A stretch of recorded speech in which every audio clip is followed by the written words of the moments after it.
4, 3, 2, 1. And again, I'll give them a few seconds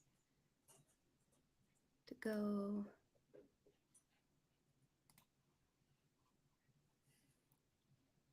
Okay, it looks like we're live on my Facebook already. So I don't know if you guys are seeing that.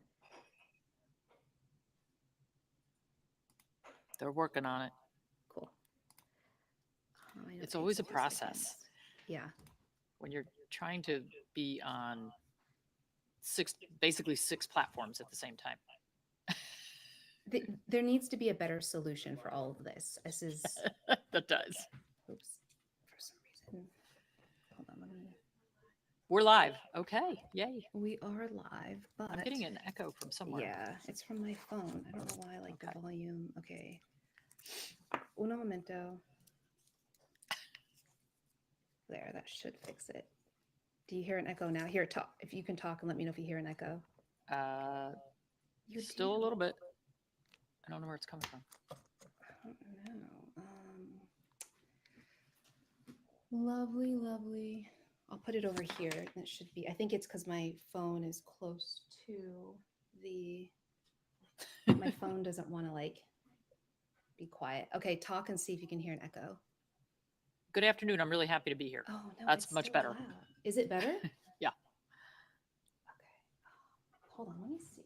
She said it's coming out really loud. I don't know if that's on my end.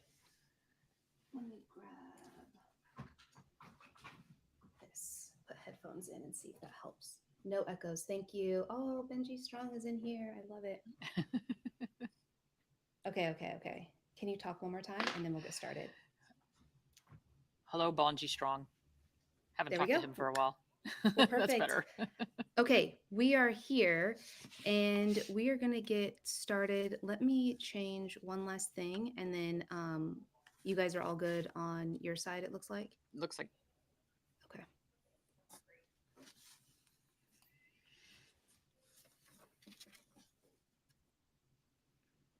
Cool. All right. I think we're good. Okay, so we're going to officially get started. Welcome to another show. This is where you come to learn how to train and feed your dog better. And today we have a very special guest, and we are going to be talking about some of the hottest topics, and we're going to be giving our hot takes with the one and only Dr. Judy Morgan, who has number of years of experience in the veterinarian field and is completely dedicated to more natural, integrative, holistic veterinarian practices. Now, how this is going to work is today we're going to be talking about 4 topics that you guys have been asking about every single day. This is going to include, but not limited to, flea and tick, DCM and grain-free food, heartworm preventative, spaying and neutering, which is really relevant with, I have a puppy here today, so really excited to talk about that. And we're going to start off the first 10 minutes or so giving, Dr. Judy is going to start off by giving her hot takes, meaning her quick, high-level response and thoughts on each of these topics, because we want to give you extreme value right away. But then after the intro, we're going to go into more of a conversation, give more context, more detail. So make sure you watch through to the end. All of Dr. Judy's links will be linked in my description below on my YouTube. Make sure you're following, you're subscribed, and we're just going to jump into it. So, Dr. Judy, welcome. Thank you. And today, my first question is around flea and tick products. Again, you're going to give me just a very quick hot take, quick high-level reply. And my question is, would you ever use a traditional, a more commercially available flea and tick preventative on your personal pets? I would try everything and anything possible to avoid using traditional flea or tick medications for my pets. And they're all neurotoxins. I don't think that neurotoxins and pesticides belong inside or on top of my animals. Have I used them in the past? Yes. Did I use them a lot more before I knew better? Yes. Now I know better. I avoid them like the plague. My response is the exact same. And again, we'll go into more details of what we do, what we look for in just a moment. Now, DCM, this is a hot topic as well, and grain-free food. So here's my question for you. Do you believe personally that DCM is linked to grain-free food? Well, the FDA has found no link between DCM and grain free diets. And part of the problem is that a high quality, high meat diet, like raw diets or freeze dried diets that do not contain grains, are lumped into the same category as grain free kibble that is filled with peas and potatoes and lentils and things that our pets are not meant to be eating. So we need to make some distinction, but there is no link. There is no proven link between grain free diets and DCM. We could get into that a little more later. Yes, we will. Yeah. Whew, I told you this is going to be a hot one. Now let's talk about heartworm preventative. In a high level view, how do you protect your dogs from heartworm? What's kind of your personal protocol? My dogs do not receive chemical toxins monthly or anytime during the year for heartworm prevention. We use natural ways to prevent mosquitoes from biting our pets, and we use natural ways to keep our pets from being exposed to heartworms. Um, the AVMA, AHA, American Heartworm Association, they have all put out a renewed statement that every dog and every cat should be on monthly heartworm preventative all year round, no matter their exposure level or where they live in the country. What a myth. And I love how many synergies we have, just like the same wavelength there. Uh, Now about spay and neuter, which I know is a very hot topic, especially in my community that I do a lot of rescue work and foster work. So this one we will talk about towards the end of the video in more context. But do you think that all dogs should be spayed or neutered? Absolutely not. I have a year and a half old puppy next to me who is an intact male and will remain an intact male for the rest of his life. Love it. So there you have it. There's kind of our Dr. Judy's hot takes on these hot topics. For those of you that follow me, you know my thoughts on these things, which are basically and essentially the same. But we're going to go into greater detail, and I want to give an important disclaimer on this, especially because quite a bit of this stream will be hosted on my platforms. Is this content very clearly is not meant to act as a way to prescribe, diagnose, professionally recommend, even though we have a professional veterinarian with us, which is such an honor. This is Dr. Judy and I sharing what we believe, what we do with our personal dogs for you to take to your veterinarian who might have differing views or beliefs so that they can kind of maybe potentially reassess their practices. And after this live, we'll have a bunch of resources. I'm going to put Dr. Judy's blogs as well, all linked in the description so that you have this like booklet of resources and information that you can take to your vet to to help make decisions. So let's go back to the first one we talked about because it's one of the more popular ones, and that is flea and tick. So you mentioned that you do not use toxins on your dog. So I think that's something that's highly misunderstood is that these popular, traditional, commercially available flea and tick products are actually made with parasitic toxins. I mean, these are toxins that we use to actually neurologically kill the flea tick larva. And that's actually like we're putting that on or inside of our dogs. So it's actually really concerning when you look at it at that level. It is. Absolutely. I kind of look at it and say, well, if I would not eat this chemical myself or put this chemical on my body, and if I am opening a package that has directions that say wear gloves when applying, and this is going to stay on my pet's skin and coat for the next 30 days, do I want my 2-year-old grandchild hugging that dog, petting that dog, sleeping with that dog? If I'm using a chemical flea or tick collar, do I want my other dogs who might wrestle together getting that chemical in their mouth, which they are when they're grooming themselves anyway? Do I want them chewing on that collar? Do I want my granddaughter potentially chewing on that collar, handling that collar? So, and then so topically, we've got a lot of issues. Um, we know that the European waterways have been tested, and all of their rivers and streams are contaminated with fipronil, which is one of the topical parasiticides that is used on so many dogs. And they're actually blaming the contamination of the waterways from people using these products on their dogs, and then the dogs swimming or bathing, and it's going down the waterways through the wastewater. So this is a huge problem. Some of these chemicals that we use are highly, highly dangerous to aquatic life. So we are destroying our planet because we're afraid we might see a flea or a tick on our animal. People think that these chemicals repel fleas and ticks. What you need to understand, if you have a dog with flea allergy and he will chew himself raw with one flea bite, giving him a pill that is going to kill the flea after it bites the dog does not help the situation one bit. Your dog still has to get bitten in order for the insect, the flea, to ingest that chemical. And the same for the tick products. The tick attaches, the tick takes a blood meal, then the tick dies and falls off. So, for everybody who says, but I don't want to take a chance on my dog getting Lyme disease or ehrlichiosis or anaplasma, the tick still has to bite your dog. And when we first learned about Lyme disease, oh gosh, 25 years ago, um, I had clients, we started testing every single dog that came in along with their heartworm test. They got a Lyme test every year. And I had so many clients who had never found a tick on their dog, were using chemical topical preventative every single month religiously, and their dogs would still come up Lyme positive. And they're like, how can that happen?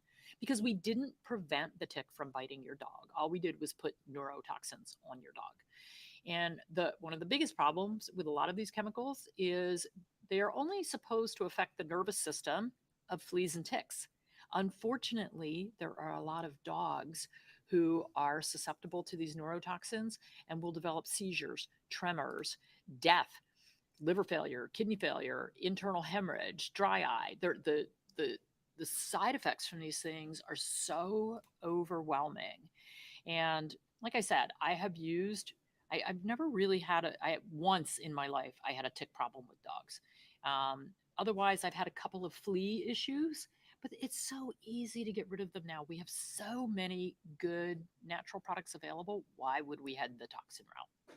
Yeah. And I think your point about the fact that the fleas and ticks have to bite for those toxin riddled preventatives to actually work is so underspoken about. I know you speak about it a lot, but in terms of mainstream, like your dog still has to be bit. And that's actually how I learned about the more natural, holistic ways, which I'll talk about in a moment. What I do, and you can share yours, to prevent flea and ticks is because I had my dog on one of those monthly pills, or actually he was on the topical, and he was getting these ear infections and I couldn't figure it out. I went to a different vet, and I didn't know at the time this vet was holistic, more integrative holistic, and he was like, your dog is having a flea allergy, like severe flea allergy. He only had a couple fleas on him, but it was like a severe. I was like, but he's on monthly preventative, and he's like, he's still getting bit. And it was a bunch of we had a bunch of feral cats in our neighborhood that would hang out in the yard and bring it over. So he was like, we need to talk about prevention. And I was like, okay, well, what do I do? Go get, a pesticide, pesticide to spray all over my yard, which is basically what these medications are made of. And he's like, absolutely not.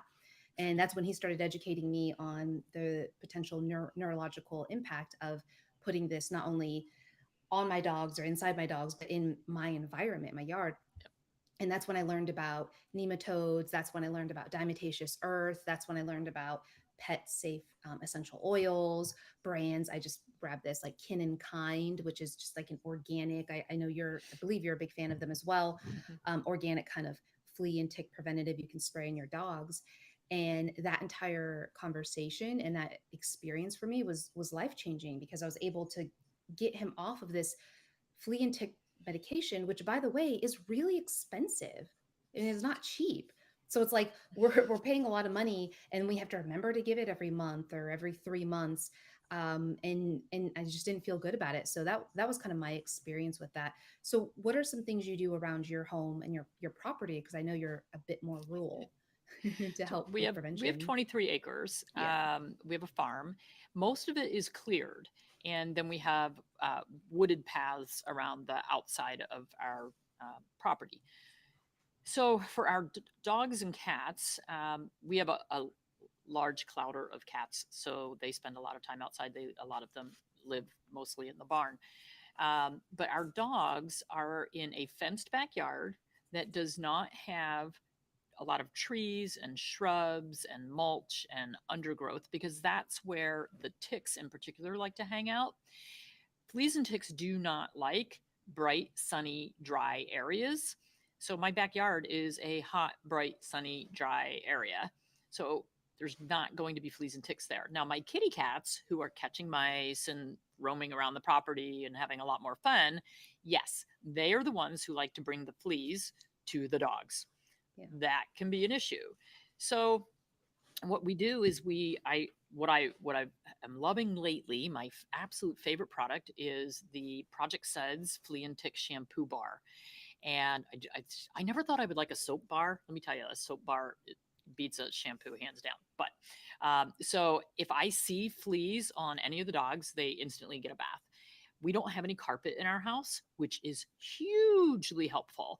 And if I think that we're getting a flea problem, everything in the house gets washed. All the dog bedding, all the people bedding, anywhere where the dogs sleep, everything gets vacuumed under the sofa cushions and the crevices, anywhere where fleas might hang out, or the flea larvae or the flea eggs, because you're only seeing 5% of the life cycle of the flea on the dog. The other 95% is in your house, in your yard, in your car, somewhere else. Um, so if I had a problem, if I had a yard that had a lot of trouble, I would choose either nematodes or diatomaceous earth or spraying cedar oil on the yard. Yes. All of which my sister lives in Massachusetts. Huge tick problem, huge tick problem. She has a mown yard, but she's totally surrounded by a wooded area, tons of deer, tons of wildlife, and so she has a huge tick problem, which Massachusetts does in general. So she has somebody come spray cedar oil on her yard every single month, and it has to be repeated. It's not a one and done thing. So throughout the season she has her yard sprayed. She keeps it mown short. She had a beautiful wildflower field right in front of her yard. She had to mow down the wildflower field because that was becoming a huge problem. And I think that instead of taking down the whole field, she probably could have done about a 10-foot wide perimeter that from her fence that probably would have helped. So there's a lot of different things that we can do. And again, it doesn't prevent. So there's no reason for me to put a chemical on my cats and dogs every single month waiting for the flea infestation to happen. So instead, I wait for the fleas to show up, and then I'm like, well, how quickly can I get rid of them? So I go through my whole, we're going to clean everything, we're going to wash everybody. The cat, I don't really want to wash 13 cats, so kitty cats get sprayed with essential oils. Or I actually have something called Buck Mountain Parasite Dust, which is neem and diatomaceous earth. We started using it on our farm animals for lice, and it's amazing. Like a tablespoon of that will cover an entire donkey. So, and it does a great job. And Yes. so a little tiny bit of that. So the farm cats are not really thrilled about being manhandled and sprayed, but a little tiny bit of that in the palm of my hand, and I just pet them down their back and kind of rub it in, and that'll take care of the problem for them. So there's so many simple ways that we can do this. And the essential oils are going to repel a lot better than a chemical that you put on that does not repel. Yeah. I mean, back to my experience of having my dogs on the monthly preventative, still having a flea issue. Now that we do the more natural preventatives, like you said, I mean, I swear by diatomaceous earth. Like where we live right now, we have black widow infestation issues. We're at the bottom. We're in California, and I mean it's scary. We have fleas and ticks are really bad here as well, and we have a lot of trees and shrubbery. And I just dust that stuff on the perimeter. And I'm in a Facebook group in my community, my neighborhood, and it's every day. Look at these spiders. Look at these fleas. Look at these ticks. These beetles. All these creatures. And I'm not against all bugs, but I never have problems with that. And I have used these more natural protocols, which again, what we're talking about, everyone, because I see a lot of people in the chat, Diatomaceous earth, which is pet safe. And for those of you asking what these specific brands are, if you check the bio of or the description down below, I'll have Dr. Judy. She has an online store. So it's like everything you need is there.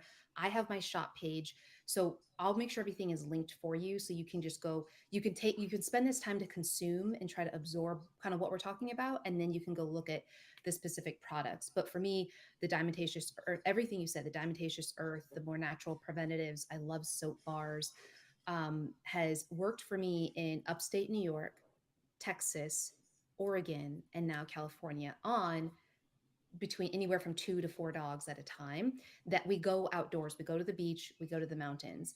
And so I think that there are options out there. And I think, we all just have to make the decision that's best for our dog.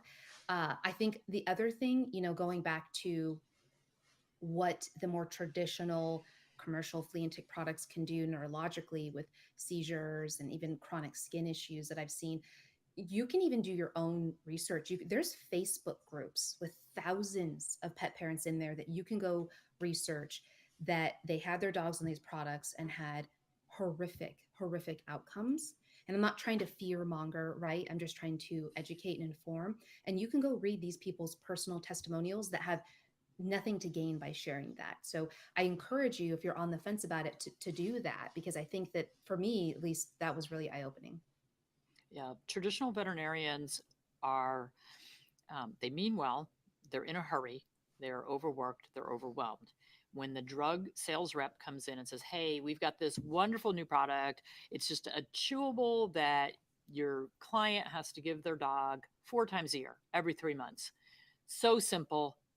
Side effects? Yes, very few, very few. Don't worry about it. Don't worry about it. And the veterinarians, they have to rely on the fact that they are being given truthful information, and they don't have time to look at every single product that is brought into their office by a sales rep and go to the FDA and look up the adverse event reports, or go on the EMA in Europe and look at the adverse event reports, of which for the oral flea and tick products, there are hundreds of thousands of reports. We had a conversation, a group of us had a conversation with the FDA, Center for Veterinary Medicine, about these products and the number of deaths, the number of animals damaged with seizure disorders, basically maimed for life, having to be on anti-seizure medications because they had a dose or two of these oral products. And the FDA's answer was, and they gave us an hour of their time. I will give them credit for that. This is a couple of years ago. But at the end of the conversation, and we brought them the reports with the hundreds of thousands of reports, and they said it's not enough. Not enough. I don't know how many animals have to die before we get a change, but I do not want one of my animals to be one of those. And unfortunately, the dog that we just adopted, the shelter gave him a 3-month oral flea and tick pesticide.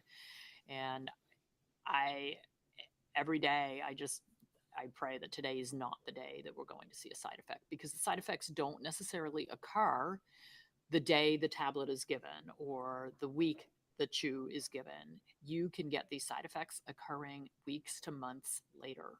It's it's very unpredictable and horrendous if it happens to your dog.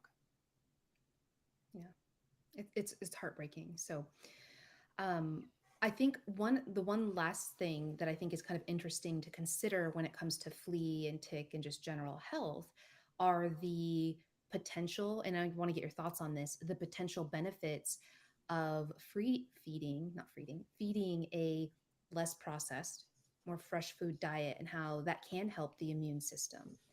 How things like a little bit of fresh garlic, a little bit, I know people are like garlic, um, in their diet can help naturally repel, right? This is what we call holistic medicine. Like we're thinking about the whole picture, not just preventative, and not, which is very important in terms of topicals or products, and not just treating, but also how do we start from within.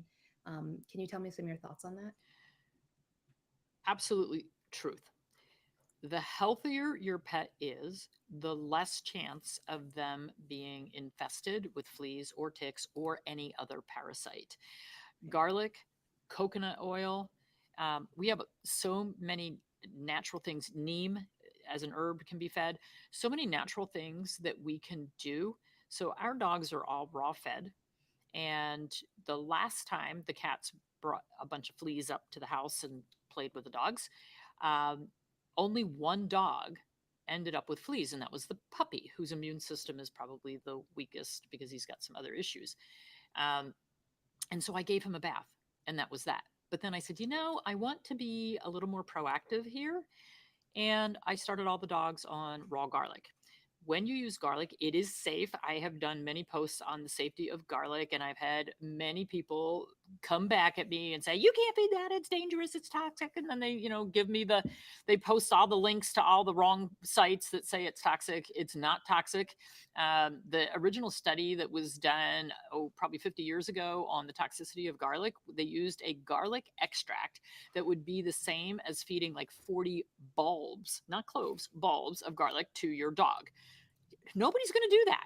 So, what I did with my dogs is I took one fairly good size, I have four, at the time I had three small dogs. Um, and so I took one fairly good sized clove of garlic, and before each meal, I would mince it up. Fresh clove, mince it up. You have to use fresh. You don't want to use that stuff that comes in the jar. It's lost all of its effectiveness. So get fresh garlic, mince it up real fine, mix it in with their meal. They actually love it. And from a Chinese medicine standpoint, it has so many benefits, so many benefits. But no more fleas. So one bath and garlic for a few weeks, no problem.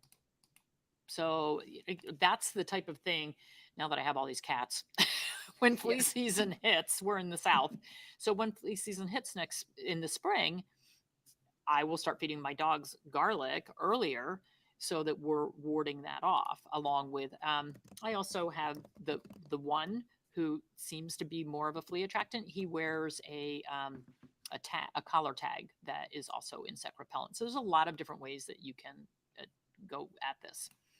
Yeah, I agree. And so I think that's a good. Are there any topics on flea and tick that I didn't cover that you think is really pressing? Because I think we covered a lot of really interesting tidbits that I think are really helpful. People are commenting that they love this. So Yeah. So for the people who are really concerned that, oh my gosh, my dog's going to get Lyme disease, my dog's, yeah, if a tick bites him, blah blah blah, and remember that he's being bitten even with chemicals.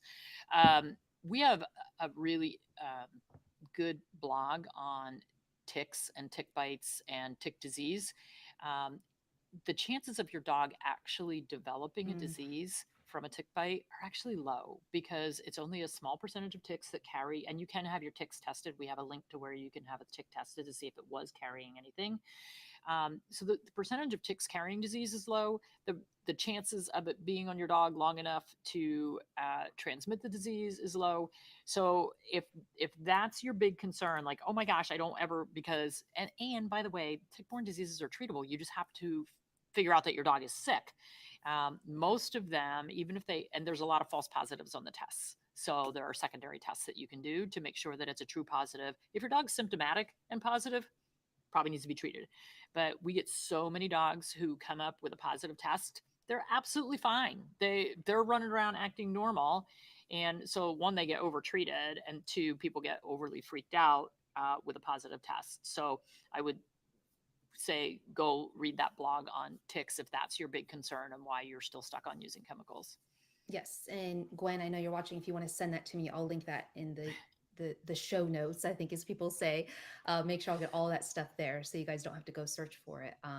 Yeah, like I said, I couldn't agree more. I think as a pet parent, it's very difficult because we are faced with differing opinions and recommendations by our conventional veterinarian. And as Dr. Judy beautifully said, they're not doing it to be malicious. They're not pushing or not pushing. They're not promoting or recommending these traditional products because with intent, they're just doing what they can especially nowadays. Like, it's a very, very challenging environment for veterinarians.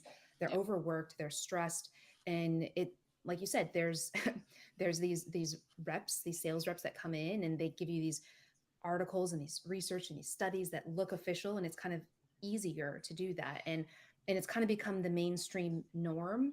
And so Dr. Judy is just, such an inspiration to me. because you're going against the grain, which is kind of a fun segue to DCM in just a moment. But like you're Swimming going, upstream. yeah, exactly. But like it takes a lot of courage and bravery. So I do hope everybody following or watching here goes and follows you, because you have inspired me for years, and it's just incredible to bring you here. So let's jump over to DCM, and then because a hot one is heartworm and spay and neuter. So those of you waiting for that and you're asking when are you going, those are coming up next. But before that, let's talk about DCM. Also, by the way, if you're following, make sure you click that follow, or watching, click that follow and subscribe for more vet chats like this. Um, so DCM, you answered before that you do not believe that DCM is necessarily linked to grain free foods. But let's first define and talk about what DCM is, which is my understanding is it's a degeneration of heart muscle. Can you elaborate on that? Yeah. So, and it's funny because we've been talking about this for about 5 years now. And three Yeah, years ago, I said, why are we still talking about this? And here we are yeah. 5 years in, and we're Still still talking talking about about it. this. Yep. I see the gray hair. Yeah. So this all happened since the DCM debacle. Yeah. So DCM stands for dilated cardiomyopathy. It is a genetically inherited disease in certain breeds of dogs: Irish Wolfhounds, Great Danes, Saint Bernards, Cocker Spaniels, which is the only small breed that we really see it in. So they're kind of an outlier.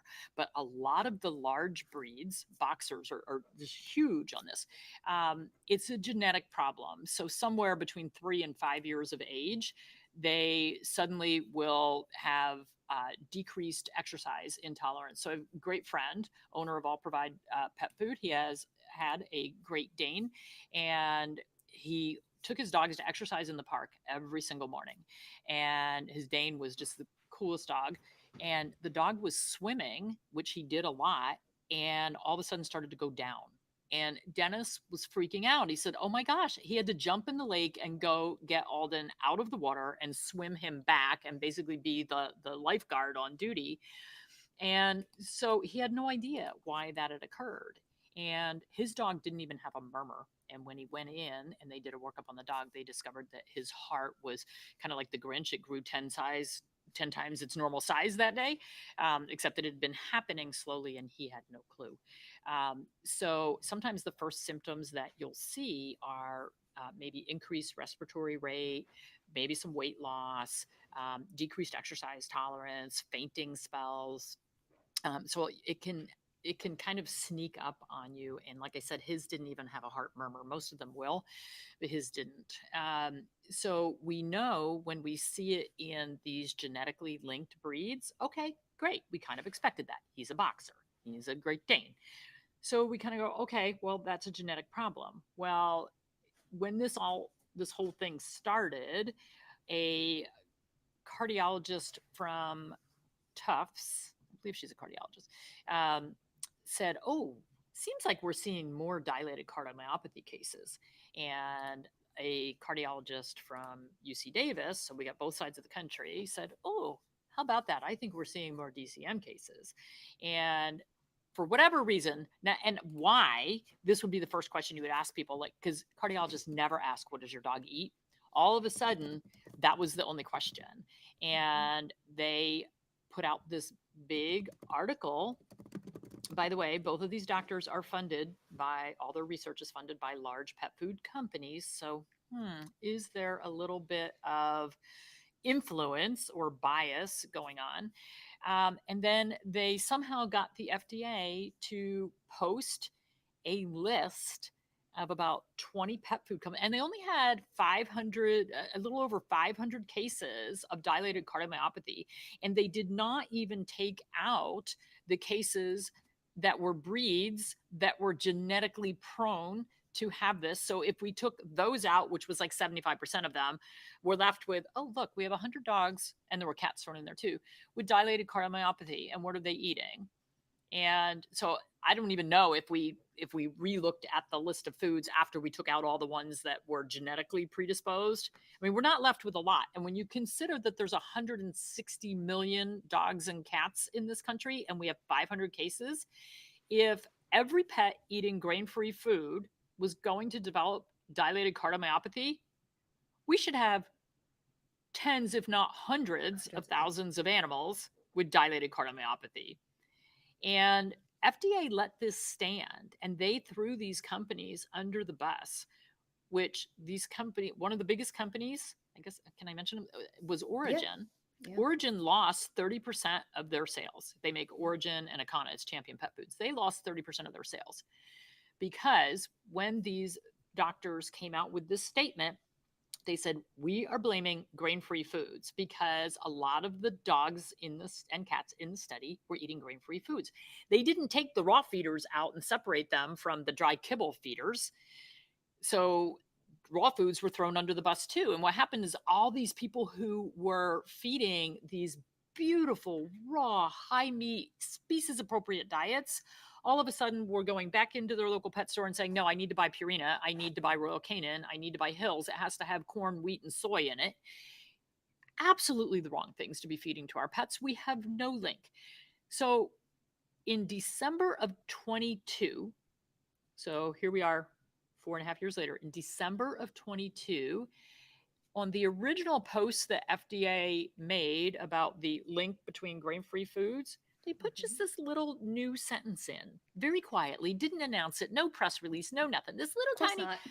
by the way, oh, we haven't been able to make any link at all between grain-free diets and dilated cardiomyopathy. Case closed. No apologies to the companies they threw under the bus. But the interesting thing, and call me a conspiracy theorist if you want, but one of the big pet food companies that was behind this push for grain-free DCM linked problems just happened to buy out Champion Pet Foods. Yep. And now all of a sudden it's not a problem. Yeah, it's I rest my case.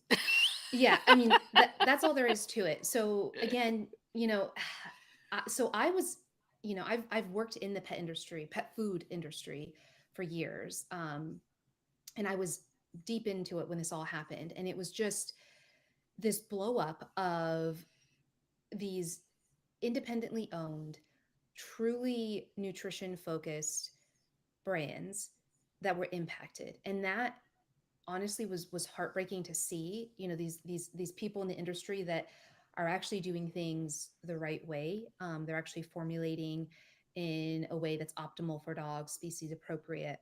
And as you mentioned, the revenue losses that they incurred, they're still, I mean, companies went out of business. They're Oh, yeah. still not, and that hurts us as a pet parent community, as a veterinarian community, more than I think we even realize, because it makes it harder for people, individuals, to create truly nutrient dense, truly appropriate species appropriate diets, to enter the market. This like barrier to entry, it's a monopoly in my opinion. And Oh, it this is. was just this little scam. I mean, it really, I think somebody said in the comments, like, I feel scammed. And that's, I mean, Yeah. I feel it. I feel it there Well, the with you. problem is it's just like our government. You've got all these influencers. You've got the PACs, and we have that in the pet food industry. There are pet food industry groups that represent big pet food, and they have huge influence over FDA. They have huge influence over AFCO, and I mean, I've been to the AFCO meetings. I've seen that influence occur, and it is very unfortunate because they have so much influence with the veterinary community because these big pet food companies spend so much money advertising within the veterinary community, giving free food to veterinary students, giving discounted food to veterinary employees. They really want everyone in the pet industry, particularly the veterinary pet industry, to have their pets on these diets. And that's a lot of influence. And if you are a student and if this is all you have coming in, guess what's going out over here? It's, oh, that's formulated by veterinarians. Well, there are many small pet food companies, independent pet food companies, raw pet food companies who have food formulated by veterinarians. And they're not just going out on a limb and throwing stuff in a, well, some are throwing stuff in a bowl. Yeah, I was gonna say, well, I should take that back. There are some pet food companies that are not knowledgeable enough to have completely balanced, nutritious meals in the bowl. But unfortunately, I get reports every single day from clients, particularly from cardiologists, saying my dog has to have grains in its diet. I did a consultation for a veterinarian. She's an ophthalmologist, and so she worked in a specialty group, and her office was next door to the cardiologist office. This was right. maybe a year and a half ago. And she said, I need you to design a diet for my dog. I can't remember what the dog's problem was. And she said, the only thing I will say is I will not feed grain free. It has to have grains in the diet because the cardiologist next door says so. And I'm like, oh my gosh.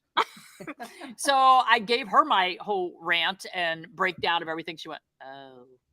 Yeah. And she did agree to feed a diet without grains. And I said, look, if you just really can't wrap your head around this, then this is the grain I would add. This is the amount I would add. And then you can feel better about it. But our pets, and AFCO knows this, and FDA knows this, and the cardiologist should know it. Dogs have zero requirement for carbohydrates in their diet. Zero. What is a grain? Carbohydrate. Carbohydrate. Amen. Not necessary.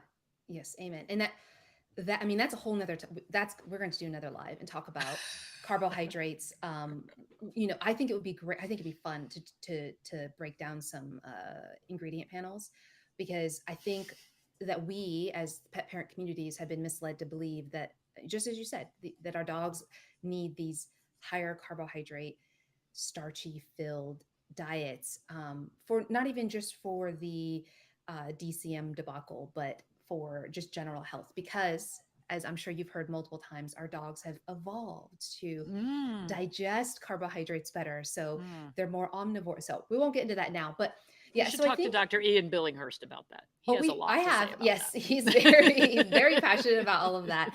But I think that, to kind of summarize what you're saying is that net, and for those of you who aren't familiar, because I forget that, we're in the pet food industry in terms of just being involved and researched, but I think a lot of pet parents might not remember, or maybe just weren't involved in that.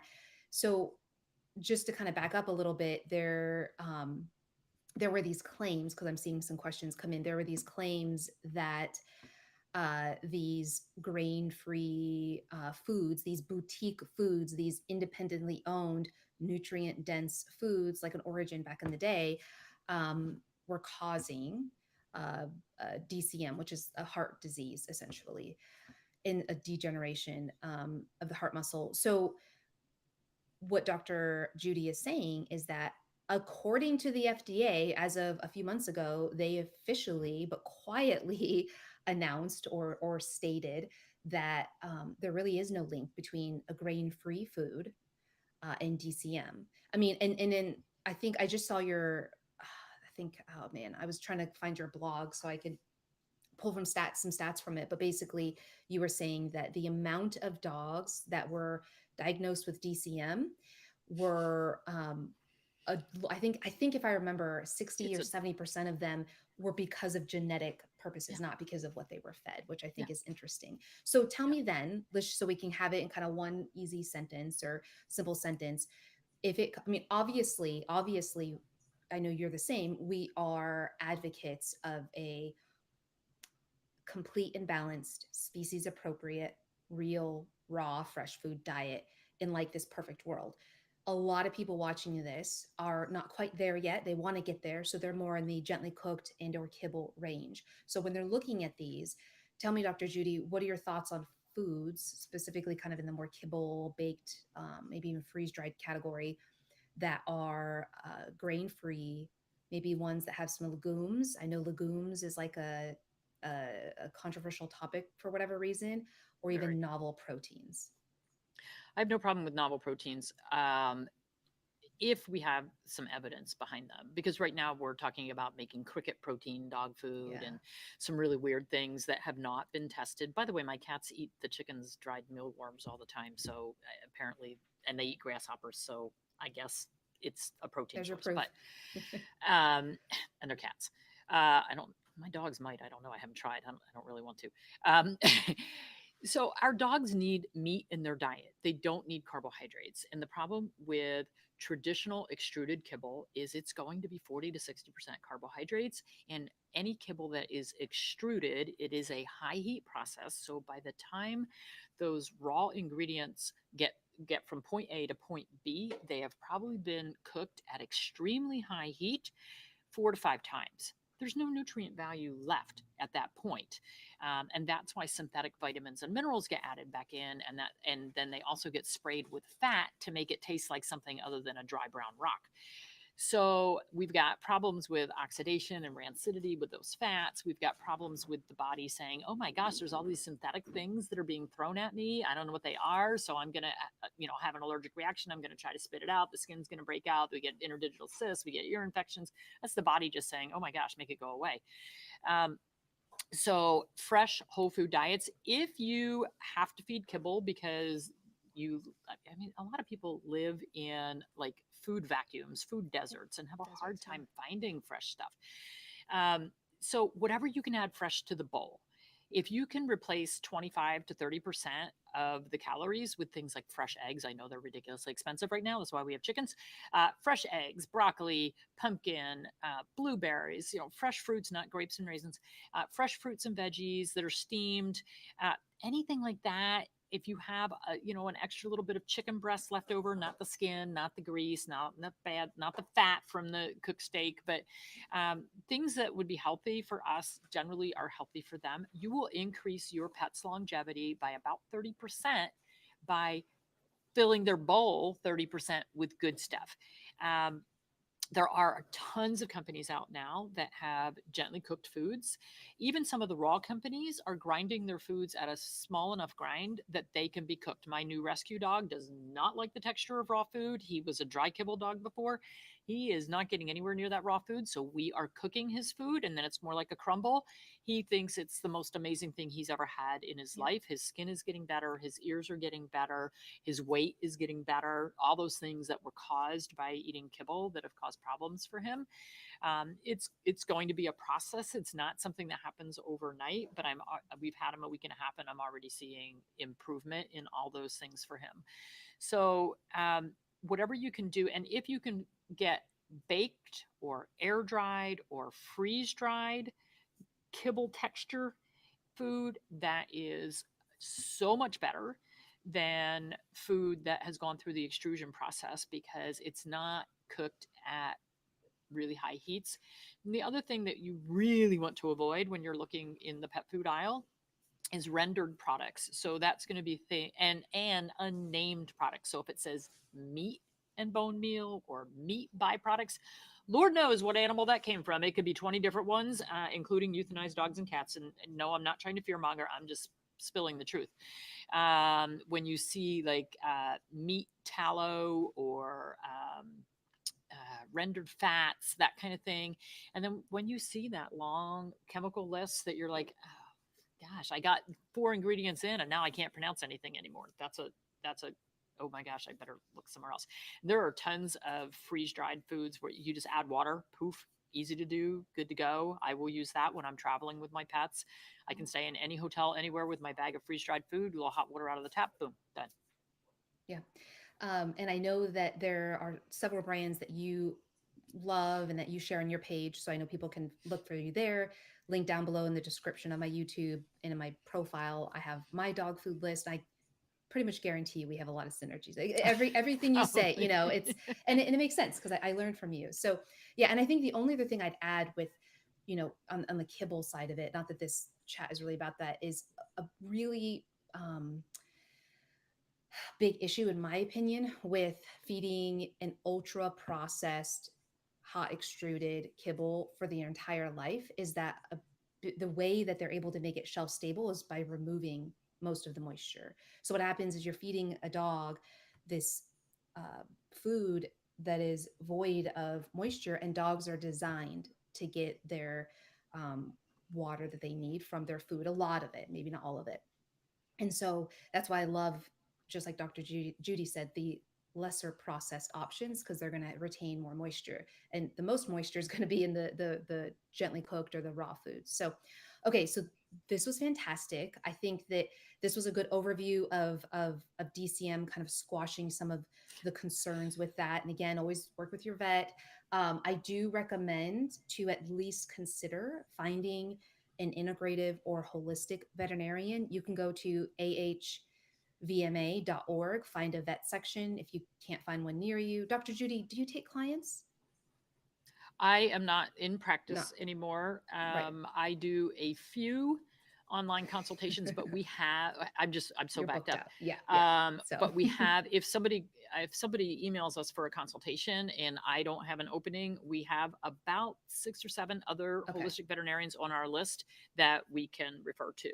Perfect, perfect. So there's a bunch of options for you there. Okay, now before we get in, I know we're getting a little long, but this is so good, and a lot of you are really loving this. So before we get into spay and neuter, let's talk about heartworm. So in the beginning of this, I asked you, Dr. Judy, do you protect your dogs? Do you give them anything to protect from heartworm? And your response was No monthly nope, chemicals.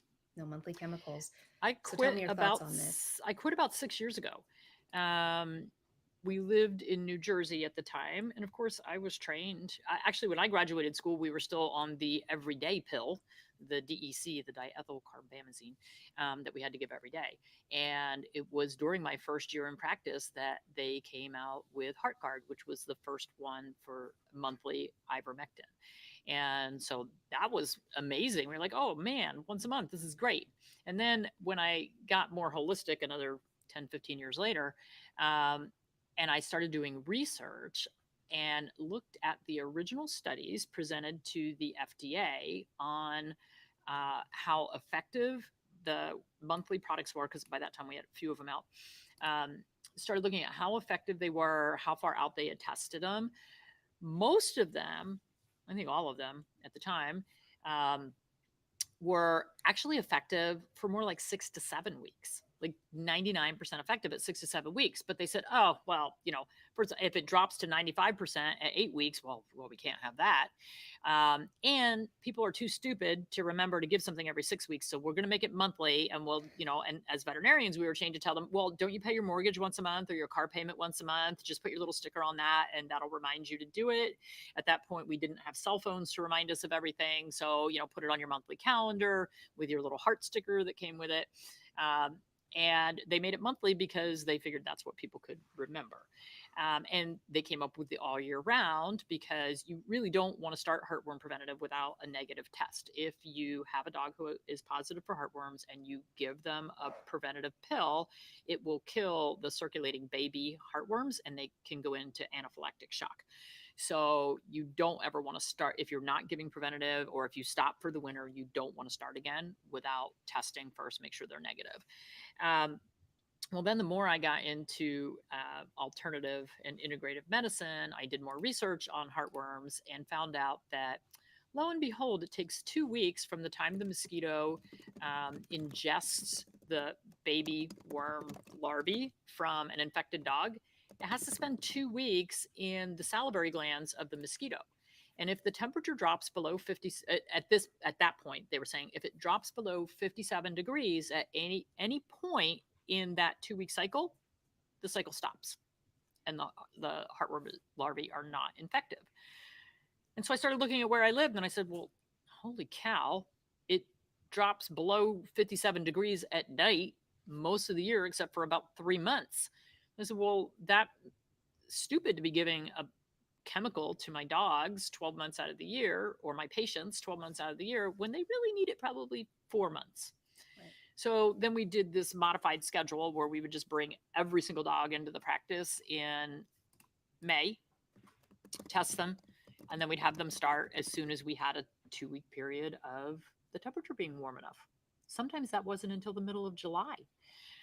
So I came up with this modified protocol. But then I also discovered when I went back and looked at the FDA studies, which have now been taken down because they passed their 20-year mark, when they looked at milbemycin, which is an interceptor, that drug was originally looked at as something called Safe Heart.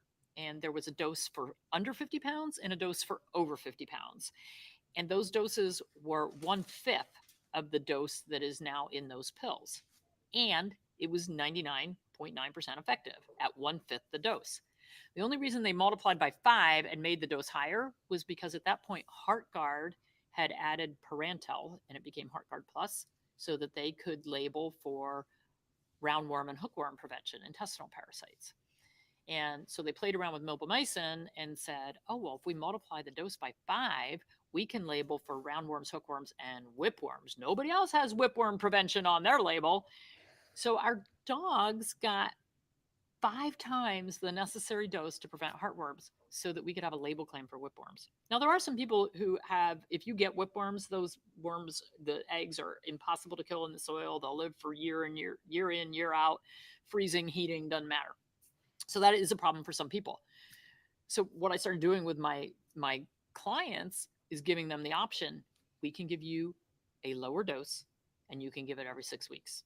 And you can only do it during this part of the year, which meant that my patients were now getting 2 to 4 pills a year instead of 12, and they were getting it at a lower dose. And so I did that for quite a few years. And then I finally went, this is dumb. Like my dogs just don't have exposure. And I just stopped. And then when we moved to North Carolina, yes, it's warmer. Yes, there are more mosquitoes, but I described my property. In my backyard, I don't have mosquitoes because there's no standing water and there's no trees up close. Mosquitoes kind of like the same damp, dark tree area. And then in the evening, as soon as the mosquitoes come, and we have ceiling fans on our outdoor porch. So in the evening, if I get bitten by a mosquito, we all go inside. Or I get out my dog's essential oil, flea and tick spray, and we all spray with it. And then none of us get bitten by mosquitoes. So that's how I deal with it now. And then I test my dogs for heartworms every year. Yeah. I think what I love about what you described is really the journey that I went through personally with my dogs is having them on the monthly. And then again, this more holistic integrative vet saying, I was actually in Texas too when he said this, which I know it's more prevalent there. But he was like, in this area, I'm just not seeing a prevalence of it. So if you want to cut back and do it less quantity throughout the year, it's going to be, in my recommendation, better. And so I started doing that. And now we're to the point where I don't have it on, I don't use it. I don't give it to them. And I'm not going to lie, like there's still this part of me because it was ingrained for so long. It's only been a few years that I like kind of stopped giving them the monthly preventatives. And it's in my head. It's like in the back of my head, like, oh, like what if something happens? But the prevalence in our area, where in my area now, is so low. In fact, I was trying to look up statistics before this, and I think it was 1% of dogs actually in the US actually test for, maybe if it's in less than 1% now, but around 1% of dogs actually test positive for heartworms. So it's like not super common, not super It's prevalent for our not, and research. there are definitely certain areas of the country. So the Heartworm Society, the Veterinary Heartworm Society, posts, and I have links to this in a couple of my blogs, but they post the heartworm prevalence map for the United States every year. So you can look and see how many cases were reported, because if a clinic has a positive dog that they want to treat, they have to report it. You can't just keep the drug on hand. You have to call the company, give them the case stats, and then order the drug for that particular dog. So they know exactly how many dogs are being reported and potentially treated. Now, I would say the majority of heartworm cases are probably in dogs that never see a veterinarian. So we had a stray dog show up in our yard here in North Carolina, some sort of a coon hound. He was adorable. And so we kept him for the weekend and he was loaded with fleas, loaded with ticks. I mean, oh my God. So he wasn't on a good diet because he was not repelling any parasites. And so on Monday, he went to the veterinarian. He's heartworm positive. He's got fleas. He's got ticks. He's got every intestinal parasite under the sun. So this poor guy, his immune system was completely trashed. And so I said, all right, well, here we go on this journey. And then as soon as Gwen brought him back from the vet, she had him on her porch. She came out her door in time to see the dog jump over the railing and take off across the field. And that's the last time we saw him. Well, Yeah, So he didn't want to live with us because we were going to make him healthy, I guess. I yeah. don't He was like, "Oh wait, I'm not, I'm not know. living Wait, with the, they took me to the vet. I'm not for So that." so poor guy. But yeah, I mean, heartworm is definitely a problem. But I think that a lot of the problem is in these dogs that don't receive any sort of care. They're not getting good nutrition. They're not, they're living outside all the time. This guy's probably somebody's hunting dog who took off. And so yes, we see a lot of that. When I was in New Jersey, the cases that I saw in my practices, which were only, oh gosh, less than half a dozen a year, most of them were either dogs that came up from the south, because after Hurricane Katrina, that became a big thing to bring dogs from the south up north. So either they were dogs that came from the south, or older dogs lived outside by the Delaware River in the swampy marshlands. And again, didn't receive veterinary care until they looked like they were going to die. And it's like, oh, look, he's heartworms. Um, so for the really good pet parent, and are there outliers? Yes. I had a client in upstate New York whose dog became heartworm positive in upstate New York. I mean, that's hard to get heartworms up there, but her dog did. So it's an individual decision based on the exposure that your particular dogs have. Yes, and I think that I was just getting ready. I was just thinking about what I wanted to say next, which is I want to make this clear because I'm seeing some comments come in that neither Dr. Judy or I are going to sit here and say, stop giving your monthly preventative today. You're killing your dog. You're making a bad decision. What we're saying is, here's the information. Um, the chemical that is in these is essentially an insecticide. Um, it's a toxin. So we as pet parents need to make the best decision for our dogs. And really, like, my goal with my content, and Dr. Judy, seems like you're the exact same, is not necessarily telling you as the pet parent like what to go do, instead informing you and giving you the resources so that you can make your own informed decisions, and to take this information to your veterinarian, or maybe even better, going to a website like ahvma.org. They have a find a vet section that will have more integrative holistic vets around you, because I think that each, in my opinion, each dog is different, and it Mhm. depends on where you live. I think there's like you said, there's a map that shows the more prevalent areas, and I think there's only like 11, 10 or 11 states or so that are really high risk, generally speaking. um, but then you can work with your vet to come up with a more uh, conservative plan, if you will, where maybe they're not having to get it as often. You're working more on prevention, the dog's overall health, etc. I think is where we're really coming from. The other one that, because it took me a while to get to where I'm at, so my holistic vet said, "Hey, let's at least," because I had come from using, I can't remember the name of the product, but it had the hook, I think the hookworm, worm, all that other stuff in it. So he's like, at least just use one that only has this single ingredient. Dr. Judy, you'll know better than me, but I think it was ivermectin, or oh, there was another one. I meant to look it There's up. milbemycin, but so Right. Interceptor um, is plain milbemycin, and now Okay. they have Interceptor Plus, I believe, which has praziquantel for tapeworms. If you don't have a flea problem, you don't have a tapeworm problem. Yeah. So why would you need Why that? get that? Yeah. And then there's Sentinel, which is the milbemycin plus a lufeneron, which prevents flea eggs from hatching. And now they have, I think it's called Sentinel Spectra or something like that, which also has the flea or the tapeworm treatment. Well, Mm-hmm. if it has something to prevent fleas and I don't have fleas, then I don't have tapeworms, so I don't need to give a tapeworm dewormer every month. I mean, it's all about labeling. And so you have to look at what environment does your dog live in? Do you have a tiny dog that lives in a high rise in New York City? Or do you have a hunting dog in the swamps in Mississippi? Totally different. Yeah. Totally different. So you have to decide what is your dog's risk, have that conversation with your veterinarian. Unfortunately, too many veterinarians are just repeating the same dogma of every pet, every month, all year round. And there is no one size fits all. And if they are spouting a one size fits all, then they are not paying enough attention to the individual needs of your individual pet. And that's the conversation that you need to have. This is my dog's lifestyle. This is how much time my dog spends outside. This is, other dogs that we see. This is the environment we live in. These are the trips that we take. Where I get a lot of questions, people who maybe they live in New Hampshire and so their heartworm season is very small, but then they go for the winter in Florida. Yeah. It's like, how It's many like, pills do well, I need to give? yeah.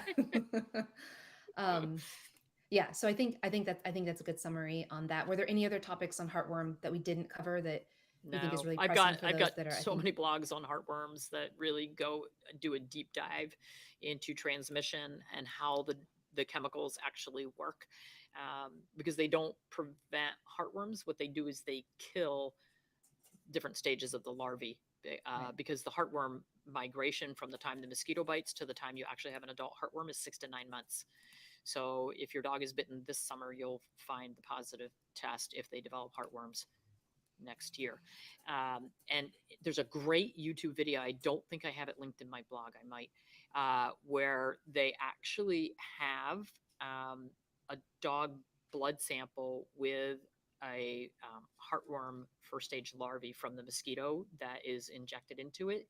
And it's a time lapse photography where you watch the white blood cells and the immune system attack this thing and literally shred it to bits without any chemicals. A good immune system, if your dog gets bitten by an infected mosquito, a good immune system is going to say, whoa, foreign invader, and is going to attack. And it's really cool when you actually see that in motion. Yeah.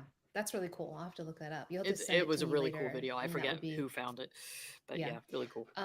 And before we jump into spay and neuter, which I know is a very hot one, somebody did ask, and I think this is a good place because I don't think we, other than, so the question was, are there any holistic ways to try to prevent heartworm? I know that I have my dogs on black walnut. I don't know if you've ever used that, but um, yeah, it's more from my mental like health with like, okay, what can I do? But are there any other things other than what we've talked about in terms of the Yeah, environment, I mean, there immunity? are herbal products that portend to be heartworm preventatives. I don't.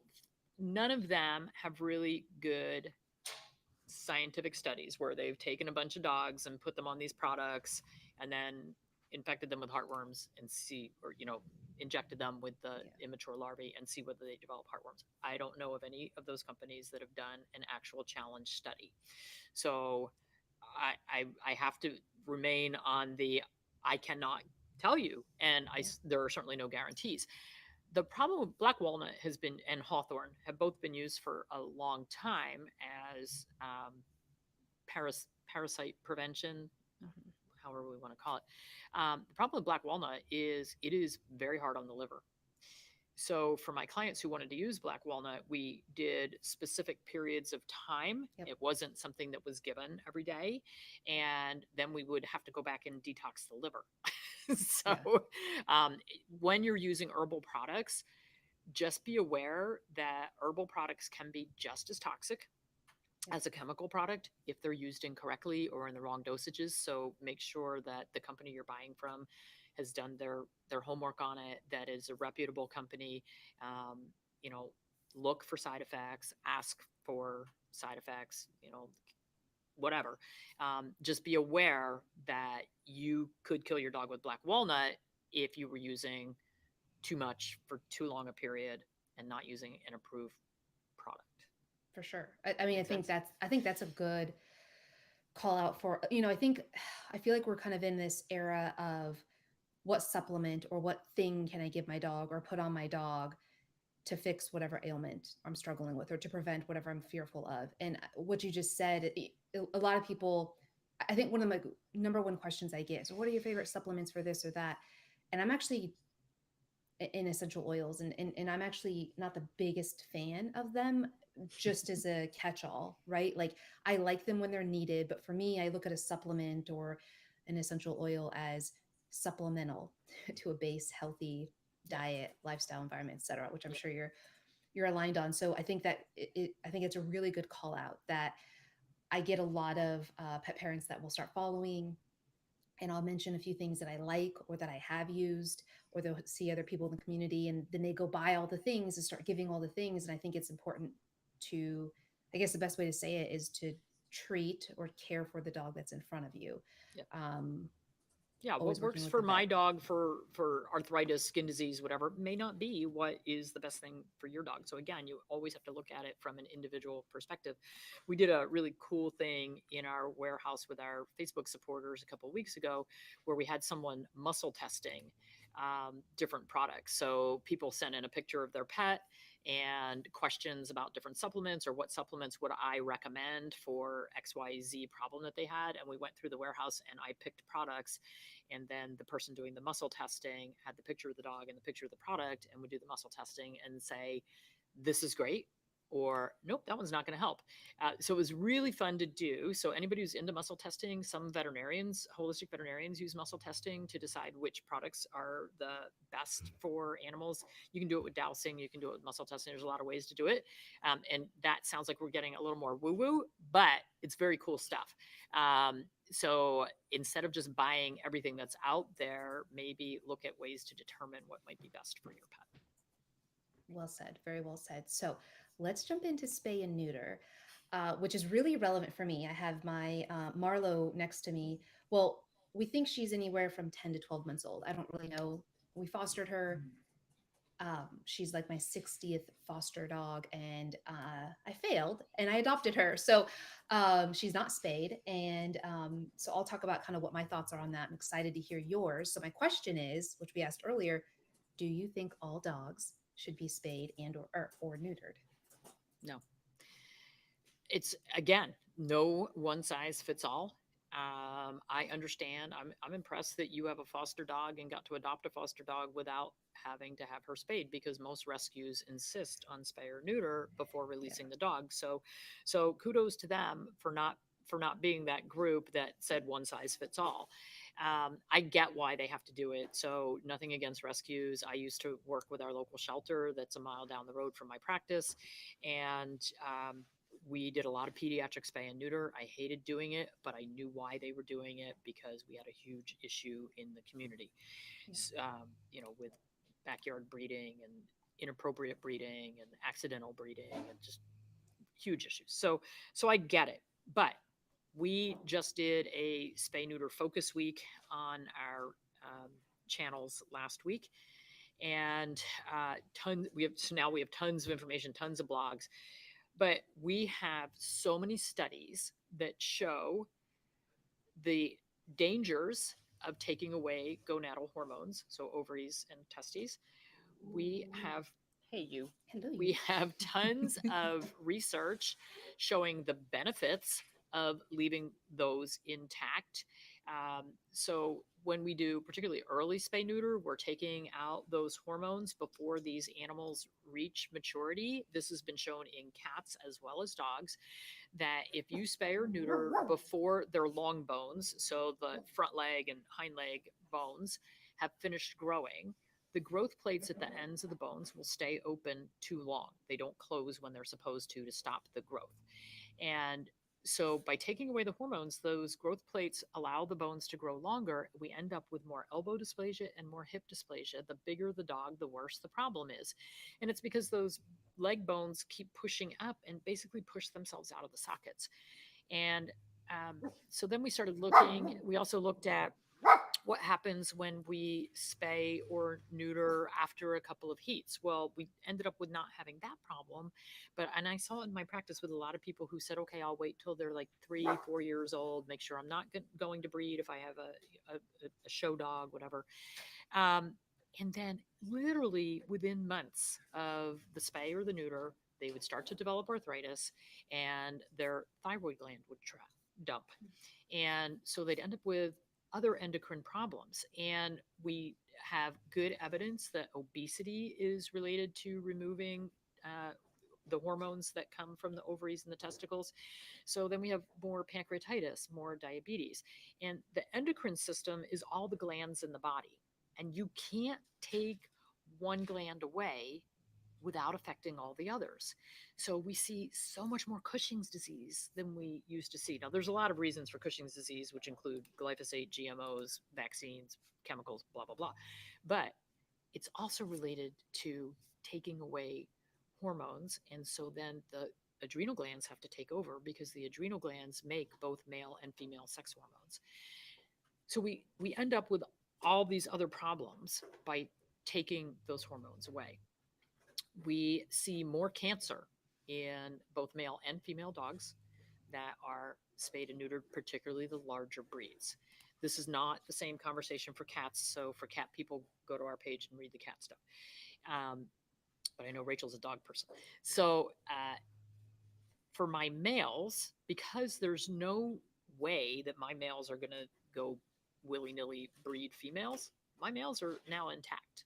Now, this is the first male that I have kept intact because I didn't know all this 14 years ago when I got my last male.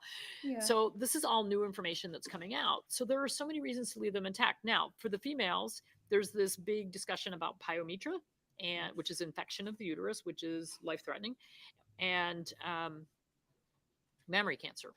So we looked at a lot of studies out of Sweden, Norway, Denmark, countries where they don't spay and neuter their dogs, and looked at the incidence of mammary cancers, looked at the incidence of pyometras, and there actually were breed differences. So there's actually some genetic predisposition in certain breeds, which was really interesting to see. And they don't have exactly the same breeds there that we do here. But there are just so many good reasons. Now, you could still sterilize your dog.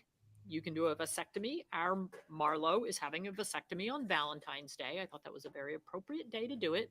So we'll have videos and more information on that on Valentine's Day. So you can get a vasectomy if you want your male sterilized, but you want to leave those hormones intact. And if your veterinarian tells you your dog is more likely to get prostate cancer if he's left intact, that's wrong. It's the exact opposite. He's more likely to get prostate cancer if he's neutered. Testicular cancers are 99.9% benign. And so if you get a testicular cancer and he gets a big blown up testicle, then you can neuter at that point. And we go into all the differences and what they're more prone to if left intact versus spayed or neutered. So for your female, you've got 4 different options. You can leave them intact. You can do a tubal ligation, same as what we do in women. So you leave all the organs there, they just can't get pregnant.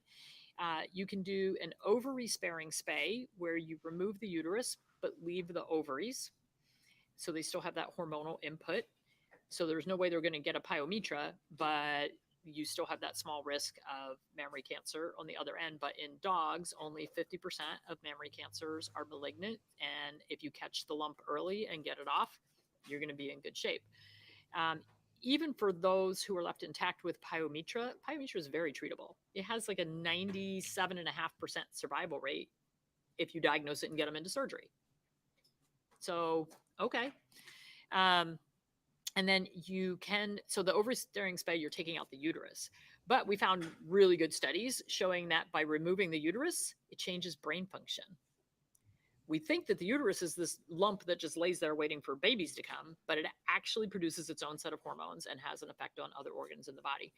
And what's my other one? You can just remove the ovaries and leave the uterus. So with a laparoscopic spay, you can just remove the ovaries. To me, that one makes no sense because we're taking away the hormonal input. Right. That would be, yeah. I think for me, coming from being as you are heavily involved in the rescue world, as you mentioned, there are, you know, I also understand the need for it because my thoughts and views align with yours. I think if we really step back and look at the primary and main reason to do a spay or neuter is really for overpopulation control within cats and dogs, not for any medical necessity. I think that's kind of eye-opening. It kind of just became this protocol that we all just kind of followed blindly, which I did. I mean, my Labrador, gosh, he's 13 now, but I don't know, he was under a year when we got him neutered because that's just what they said to do. 6 months has been the line forever. Yeah, and so that's kind of what we thought. And now everything you've said, what we're learning is that this early spay and neuter can cause or impact like joint issues, like you said, hypothyroidism, um, Cancer, frequent UTIs I was reading about that incontinence. incontinence, like that's, cancer. And it's not to say, oh my gosh, you're going to spay or neuter your dog and then they're going to get sick. And I know that there's a lot of people watching that it's already happened, and like, and that, okay, then we just move on and we do whatever we can to give that dog as healthy of a life as possible. This we're sharing is more of a, hey, here's kind of the full picture, so that again you can make an informed decision and talk to your vet. With um with Marlo, my Marlo, she's, so to answer, to respond to your point about the rescue letting me adopt her. Yes, but I still have to spay her eventually. So I signed a contract. They were just more flexible with me, and giving me the length of time that I want, because I Great. volunteered with them for so long. But they had to talk about it, and I do need to spay her. So what I'm doing is kind of what you're talking about. I want to wait until she's had her first heat. And honestly, her first heat was really weird. I don't know if it was real, like a full heat. I don't know. And so I want to wait until at least her, I don't know, as long as I can, till like 2, 3 years old, until they Yeah. start tapping on my door. But I wanted to ask you, of those four options, well, of the two options, I guess the middle ones, like what would you recommend if you were in my situation? I'm a huge fan of ovary sparing spay. If you can, I mean, you could do a tubal ligation. It's totally up to you. Um, I don't think the uterus removal of the uterus doesn't have as big an impact as removal of the ovaries. Ovaries. So ovary sparing spay or tubal ligation. Um, the great thing about ovary sparing spay is you never have to worry about a PIO. So that takes one of the risks off the table. Yeah. Um, Veterinarians are not taught in school how to do these procedures. It Yeah. is so the vasectomy on our Marlowe, it will be our veterinarian's first time doing one, and she's great. I love her. She's young, she's energetic, and she is innovative, but not integrative. She's a traditional veterinarian. But we went to Interesting. her with this proposal and said, we will allow him to be your dog to learn on, with the hope that she says, oh, well, this wasn't so bad. And she will now be a resource where other people can go get a vasectomy on their dog if they want a different option. I love that. I know I am worried about I haven't found anyone yet. Um, Fun fact, I'm moving closer to my mom in a few months. We're moving to be near her. And when she got her dog, the 3 out of the 4 vet clinics in the area refused to even see us because we raw feed. and, Oh and boy. and yeah, I mean, actual refuse, like, because they asked on the phone, and it's crazy because they all asked, so they must have it must be becoming more popular in the area to raw feed. But they were like, oh, what do you feed your dog, like, as I was asking about making an appointment. Oh, I raw feed. Oh, unfortunately we don't allow raw fed dogs in our clinic at all. I'm like, that's special. So I'm sure, That's yeah. another conversation for another day, but that's a good soapbox right there. Yeah, no, that'll definitely be another That day. that oh man. Yeah. So oh, what was my question? It was about oh, what are your thoughts on the idea that, okay, well, it's usually more on the neuter side, but spay or neuter my dog to help with their behavioral issues.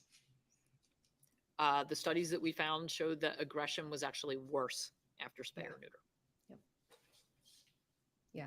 And I went to a behavior lecture probably 20 years ago with one of the leading behaviorists, and um, she was talking about female dogs and puppies who have fear aggression. And she said a lot of them have that because in the uterine horn, they were next to a male puppy, and it caused changes in their hormones.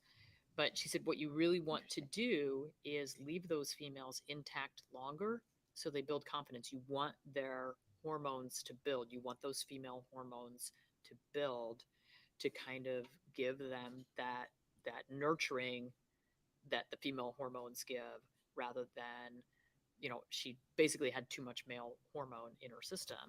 Um, Interesting. but even on the studies with males, um, they showed that if you neutered a male, his aggression would become worse. Yeah, I've So seen I those, would and that's not neuter or spay thinking that it's going to change my dog's personality for the better. I would not neuter thinking that it's going to stop my dog from marking, because or I've got a humping. lot of spayed females that mark. Yeah. So it ain't going to change that either. Peeing in the house? Nope, that's a training issue. Yep. Yeah, these are all behavioral training issues. So, okay, good. I'm glad. I wasn't sure your thoughts on that, but I figured it would align. But I think to kind of summarize what we've said here is, generally speaking, as long as anybody watching this, I strongly believe is a responsible pet parent. And so I think what we're saying is, if you're a responsible pet parent that can keep your dog from having unwanted litters, or creating them, then there's really no medical need or really even medical benefit in most situations. I don't want to generalize, for your dog. And generally speaking, through research, it's likely healthier to not spay or neuter. But if you have to, like I'm in a situation where I'm legally, I have to, eventually, to wait as long as possible and to go with the less invasive options if possible. Does that sound like a good summary? Yeah. I mean, when we look at Scandinavian countries where they leave the dogs intact, they don't have the huge overpopulation problems that we do. Yeah. It's called responsible pet ownership. Yeah. And that's where a lot of the good studies can come out of as well. Um, so, and we have links to all that. So if people need something to take to their veterinarian, we've got the links. You can print out the studies and go, hey, we might want to have a conversation about maybe we should look at this a little differently. Yeah. And I think that pet parents are going to be the driving force behind changing the veterinary field. I think if more, like, the veterinarians who are saying, oh, you can't raw feed your dog. Well, that's because a lot of people were coming in with raw fed dogs and they believed the hype that's on AVMA website, a AHA website, CDC website, FDA website, which is all hype. And we have lots of studies to show that raw feeding, not a problem. Kibble Yeah. feeding, you might die of salmonella, but whatever. Yes. On that note, anybody watching live or on replay, leave a comment below if Dr. Judy and I should come back on and talk about raw food, if we should talk more about conventional vets and dog food. Another topic that has come up has been, I don't even want to say it because it won't, but we'll just say the annual, or yeah, annual shots that dogs are given. Yeah, I have to be careful what I say because social media. So if you guys my are my interested in soap those my topics, soapbox is just going to get taller and taller. I know. So if those are topics you guys would like to hear us talk about together, leave comments down below, even if you're watching on replay, and then we'll consider that. But Dr. Judy, this has been fantastic. Like I said, I have been a big fan of you and the ability to learn from you and your team. Really, I know your daughter's involved and you have this awesome family business. Has really been an honor. I have your book, your products. You have your own products, plus you have products that you recommend to help pet parents like take care of their dogs. And so, all your information will be linked down below. But I just want to genuinely thank you, not just for how you've impacted my life, but for stepping out, and going against the grain, swimming upstream, as you said, because I know that's not easy. And I know technically you could just go and retire and just relax. But no, you're here. You're here fighting for our pets and for us. And for that, I'm very grateful. Thank you. I Yeah, appreciate the opportunity to reach more people and educate people. I'm in it for the animals. I want them to have better lives. absolutely. So make sure you guys click that subscribe button. You follow along both Dr. Judy and I's channels, to help your dog learn how to live longer, live happier, and to train them more easily. So, with that, I'm going to end the stream. So, thank you guys all for being here. Thank you for the questions. Also, there's been a lot of questions in the chats on both Instagram, Facebook, YouTube, everywhere. We didn't get to those. So, what I want you to do is, once everything is published, go back on the posts in YouTube, Facebook, or Instagram and leave your questions again. We will all do our best to get back to those as soon as possible. So, thank you guys so much. Thank you. Okay, end stream, end stream. How many streams do we have? End video. Can't reach. Let's see. Okay, so let's see. It's up. It's almost uploaded, and then I can let you Mine's go. at 99. You did fantastic. How did you like the format of kind of Oh, that's fine. almost answering the questions up front and then going into detail. I'm s- that one's done. I got that off. I have to wait for this to. I have to wait for this to upload. Oh, you're still live on YouTube. Oh, well, it says ended. Sorry, guys. You there? You still see it? Or maybe it's on our end. It might be delayed because it shows ended, but She says her set shows ended. We're good. All right, we're good. okay, it must have had Still a, uploading. It says it's at 99%. same here. Okay, I think we're off everywhere. Yeah, I think trying to cover all four was a little much, just because it got long-winded. But otherwise, I like the format and it's fun. Yeah. Yeah, it was a lot. I wasn't sure. I think we did good because we were a little late start. A little like Yeah. what, hour and 20 minutes of not too bad. Not too bad. Probably an hour and a half. Hour and a half, yeah. Ugh. Let's see.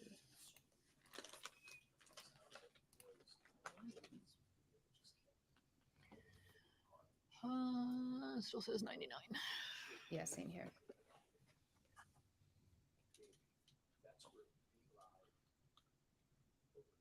Am I here tomorrow? What is tomorrow? I'm not, but I can leave my computer and get it tomorrow.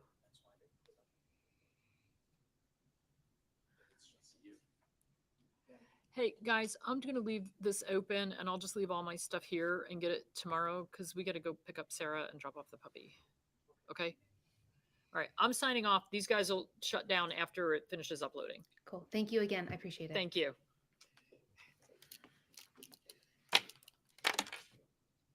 All right, puppy butt.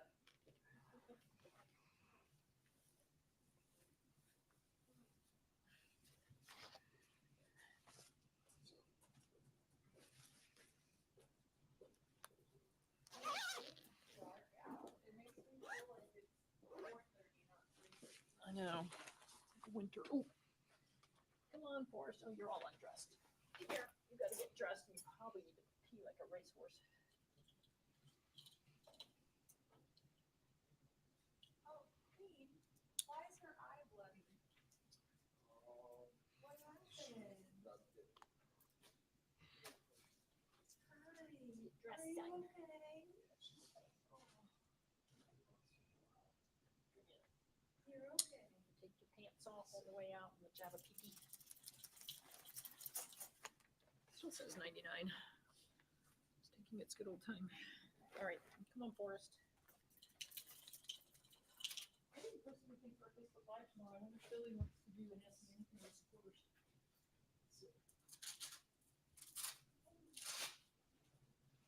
Yeah, that's sorry. All right, see you guys. Oh.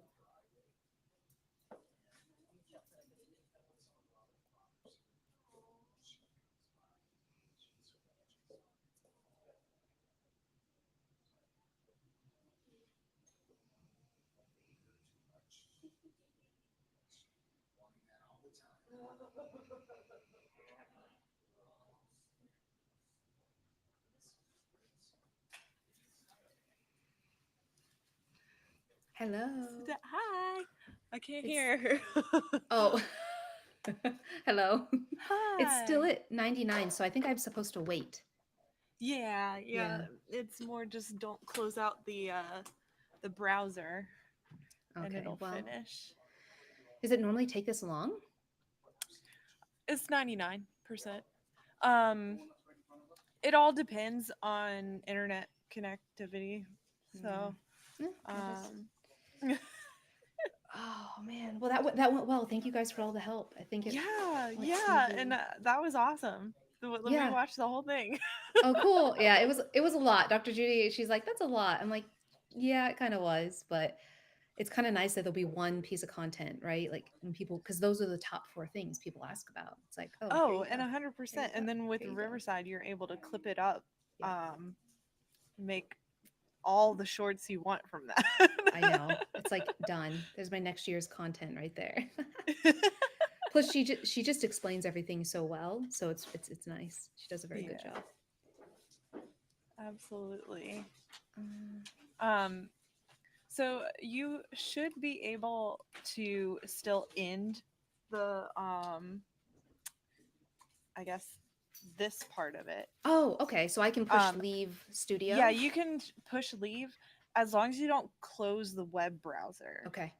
And Okay. it'll finish loading on its own, and you can go about doing whatever you need to do. Okay. I didn't know if I Yeah. needed to like sit here. Okay, I'm gonna push Oh, yeah. leave studio. All right. It was nice Thank to you. see you. Bye, Bye. guys.